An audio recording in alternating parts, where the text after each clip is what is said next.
think that they're in a position, I mean, they already do that a little bit, but in this case, are you okay with this? Can you defend this? No, they made a mistake, and I'm glad Twitter reversed it.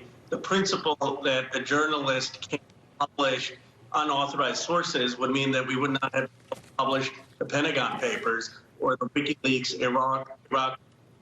And the policy was overbroad. I mean, they can't say that anything that is hacked could not be disseminated if it's a public concern. Just this morning, they have reversed themselves, and they have said that they won't allow hackers themselves to publish the material, but they will allow the dissemination of that information if it's a public concern. And I appreciate that they've reversed themselves.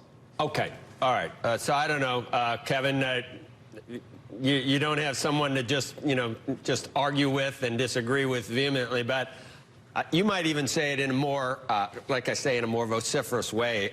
What are your feelings of the way it initially happened? Pretty staggering, I think, isn't it? I mean, I'm a big boy. Give it to me. Let me see it. You know, Joe, I think you have to go to 30,000 feet and ask why all around the world, the jurisdiction that's coveted by people is the United States of America, because it's where your voice is free to speak. You may not like the message, but you're free to speak it. And I'm no different than anybody else. People come to America because written into that Constitution over 100 years ago was the ability, and all they dealt with then was the press, was to allow an individual to speak. All of a sudden, we're having this debate, and I'm pretty sure people aren't coming to America to have Jack Dorsey or Zuckerberg silence them. They shouldn't have that right. This tool of social media has given us democracy like we never dreamed of. Now, I have 4.5 million followers on various, platforms.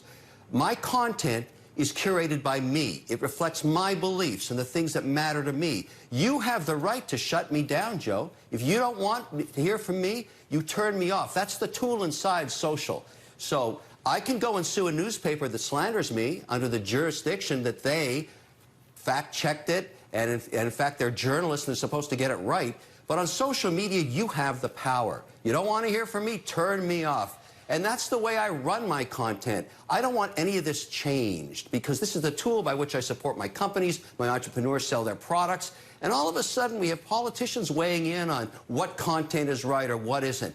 This is America. We all have the right to have the freedom of speech built into these platforms. So I'm a huge advocate now to just leave it alone. And I don't want the CEOs of these companies turning off my voice. They have no right to do that.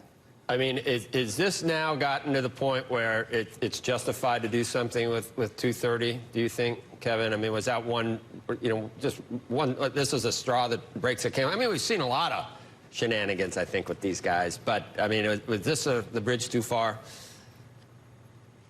No, I think you have to shine the light of transparency. This Biden email thing, whether it's hacked or not hacked, put it out there and let everybody see it for what it is, and so the truth will eventually emerge. All right, let me ask Congressman, are you ready to... I do not want to, listen, 230, I want to protect social media. I do not want it to be like the press. It is a free-form ability that they have to let everybody have a voice. Everybody has a right to go on to social media and speak, and if you don't want to hear from them, turn them off. You have the right to turn them off. You can, you personally can silence something you don't like, Joe. I mean, and everybody has that tool. Right. We don't need to apply 230 to social media. Right. We've seen some, in the past, Congressman, we've seen some things, raised eyebrows about the power of what we see, and letting the wrong types of groups, stay on Facebook. We have the head of the ADL on all the time, and we understand that there are problems. But I mean, a lot of people on both sides now, including yourself, think that this is just beyond the pale. As actually they called the Post story. I've seen people call the Post story beyond the pale, so we shouldn't carry it. But is that beyond the pale, what you saw from Twitter and Facebook this time? Suspend the White House press secretary. Look, I disagree with almost everything the White House press secretary says, but suspend her personal account. These things end up generating greater backlash. They actually, I think, generated greater interest in the story, and they are inconsistent with our core First Amendment principles, as Kevin said. The irony here, though, is going after Section 230 is not going to fix anything. If anything, it may have these platforms regulate more. Some of the people who want to get rid of Section 230 are saying they want platforms to actually regulate more. Here's the reality. These are private companies. Now, they may have too much power, but the First Amendment under the current Supreme Court would not allow a lawsuit against them, even if they didn't have Section 230, because there's no state action, just like it's very hard to sue a private television company. So I think what we need to do is have these companies come up with policies that are more in line with the First Amendment. Obviously, if there's speech that's inciting violence or that's leading to harm, like QAnon groups, I think there's a good argument that those should not be allowed to proliferate online.